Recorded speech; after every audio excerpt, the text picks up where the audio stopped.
रीवा जिले की बहुचर्चित सेमरिया विधानसभा क्षेत्र में मची राजनीतिक उठापटक के बीच झूठ, षड्यंत्र और आरोप प्रत्यारोप का दौर जारी है। बीते दिन सेमरिया क्षेत्र के विवेक गौतम ने पत्रकार वार्ता कर आम आदमी पार्टी के नेता प्रमोद शर्मा पर पूर्व विधायक अभय मिश्रा के लिए काम करने का खुला आरोप लगाया था। इसके पीछे उनके तर्क यह थे कि अभय मिश्रा का मकसद सिर्फ इतना है कि किसी भी तरह से वर्तमान भाजपा विधायक को बदनाम किया जा सके।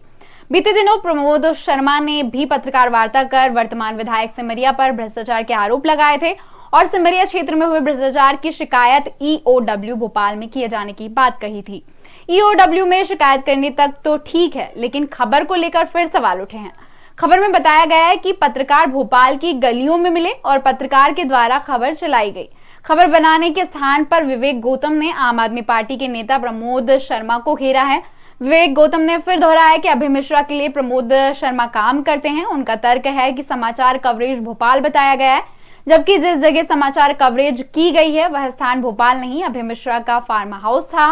ज्ञात हो कि रीवा से चुनाव हारने के बाद अभय मिश्रा ने कांग्रेस पार्टी में रहते सेमरिया विधानसभा क्षेत्र में अपनी खोई हुई राजनीति जमीन तलाश कर रहे हैं और कांग्रेस में रहते हुए पार्टी की गाइडलाइन से हटकर काम करने थे और मनमानी करके से उन पर आरोप लगे थे। पार्टी द्वारा कराए गए सर्वे में अभय मिश्रा का सेमरिया विधानसभा क्षेत्र में नाम नहीं था। सूत्र यह भी बताते कि कांग्रेस अध्यक्ष कमलनाथ को उनको यहां बता दिया गया था कि सर्वे में नहीं है और चुनाव नहीं जीतेंगे।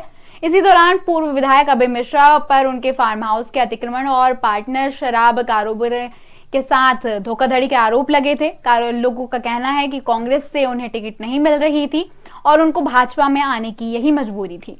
कांग्रेस में रहते भाजपा का विरोध करते थे, लेकिन अब भाजपा में शामिल हुए तो आम आदमी पार्टी के नेता प्रमोद शर्मा को आगे कर वर्तमान विधायक को विवादित चेहरा बनाने के लिए षड्यंत्र कर रहे हैं। रीवा से विजय तिवारी की रिपोर्ट।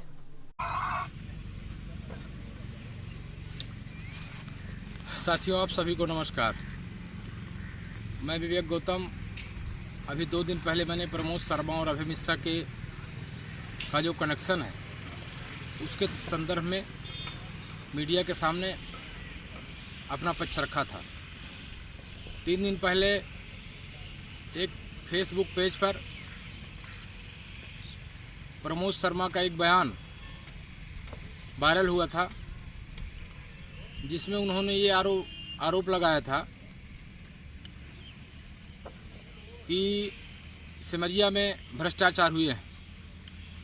वह आरोप पूरी तरह से बेबुनियाद थे। उनमें किसी भी प्रकार की 1% भी सच्चाई नहीं है।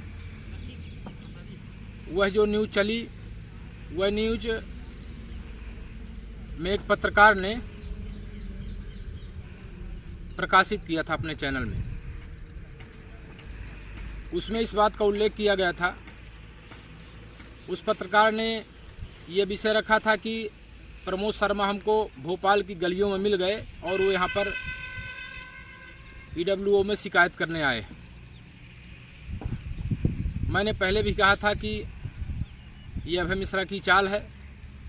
वो अपनी सोच के मुताबिक वही ऐसा काम कर सकते हैं। मैं आपको उस खबर को दिखाना चाहता हूं। पत्रकार ने यह कहा था कि प्रमोद शर्मा हमको भोपाल में मिले, जबकि हकीकत यह है कि वह पत्रकार रीवा और फार्म हाउस में ही उस वीडियो को बनाया गया।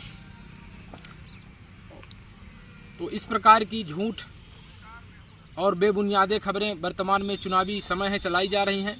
इससे सब लोगों को जागरूक रहने की आवश्यकता है।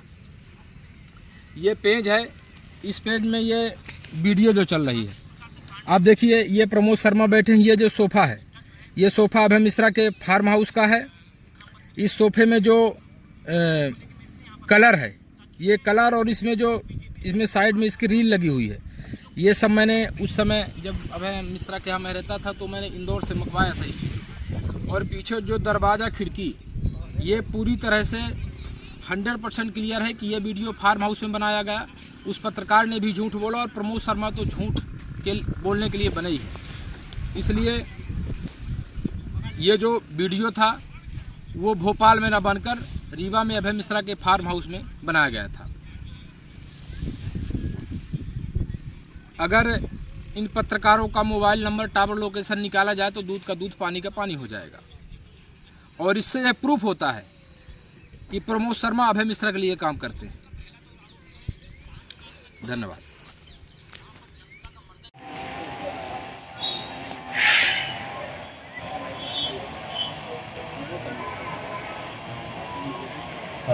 उदय चौरसिया जी, तकनीकी शिक्षक संघ द्वारा एक दिवसीय धरने का रखा गया शाहजहानी पार्क में, क्या विडंबना है कि आप लोग को धरना देना पड़ता है?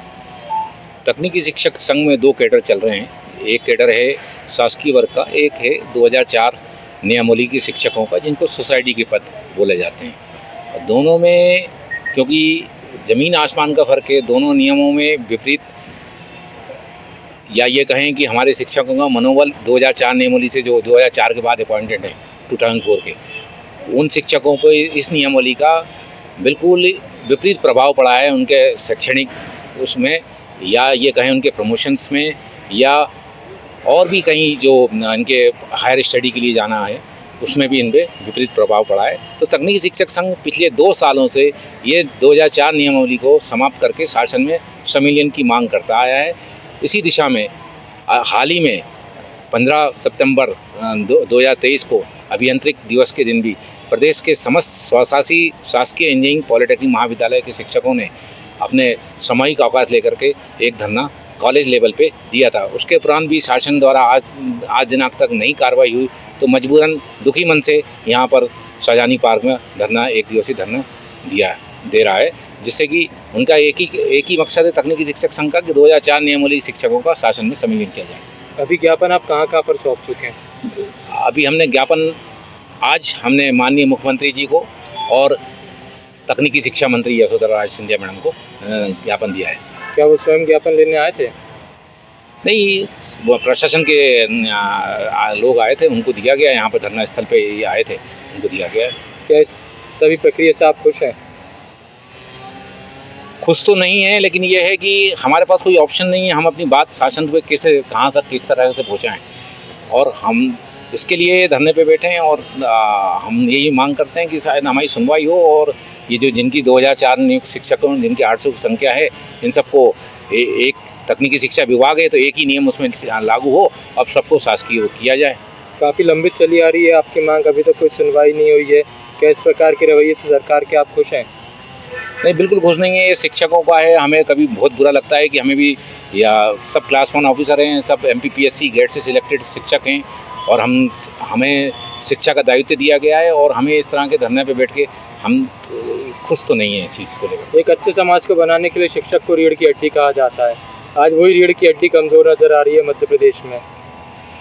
कमज़ोर तो ये कहें कि ये नियमावली 2004 ने कहीं ना कहीं डेंट किया है हमारे शिक्षकों के उसमें, क्योंकि यदि हम देखें कि हमारे टेक्निकल एजुकेशन में 1700 पोस्टें हैं, यदि लगभग पूरी हैं, 800 वैकेंट पोजीशंस हैं। अब 800 शिक्षक ये 2004 नियमावली के हैं, 150 शिक्षक हम मान लें शासकीय वर्ग के हैं, तो 950 शिक्षक हैं, बाकी पद अभी भी खाली हैं। और कहीं ना कहीं हम शिक्षा की गुणवत्ता से कंप्रोमाइज़ तो कर रहे हैं। ना तो नई नियुक्ति शासन कर पा रही है, ना ही इन शिक्षकों का प्रमोशन टाइम पे हो रहा है, ना ही शासकीय वर्ग के शिक्षकों का कुछ प्रमोशन समय पे हो पा रहा है। तो पूरा बॉटलनेक हो गई है, कोई किसी की चीज़ें कहीं हो ही नहीं पा रही है। आज के ज्ञापन के बाद भी अगर आपकी कोई मांग में असर नहीं होता है तो अगला कदम क्या रहेगा? तकनीकी शिक्षक संघ सड़कों पर संघर्ष करेगा आगे, जब तक 1 सूत्री मांग यदि पूरी नहीं की जाती तो संघर्ष जारी रहेगा। अभय मिश्रा रहे हों, चाहे ये रहे हों, लेकिन जब होता था तो ये विवाद भी बोल रहा हूँ कि त्रियुगी नारायण अभय मिश्रा का विरोध नहीं करते थे अभय मिश्रा त्रियुगी नारायण का। पंकज पटेल 2 बार से चुनाव लड़ रहे हैं, किसी का विरोध नहीं किया, किसी वोट लेने से चले गए। कहीं हैंडपंप हो, कहीं कुछ भी, कोई मामला इनका नहीं है। एक साथ सबके क्रेशर चलते हैं, एक साथ ठेकेदारी लेते हैं। एक पेटी कॉन्ट्रैक्टर लेते हैं यहाँ से लेके सिमरिया तक की रोड, और तीनों ठेकेदार, तीनों नेता एक साथ।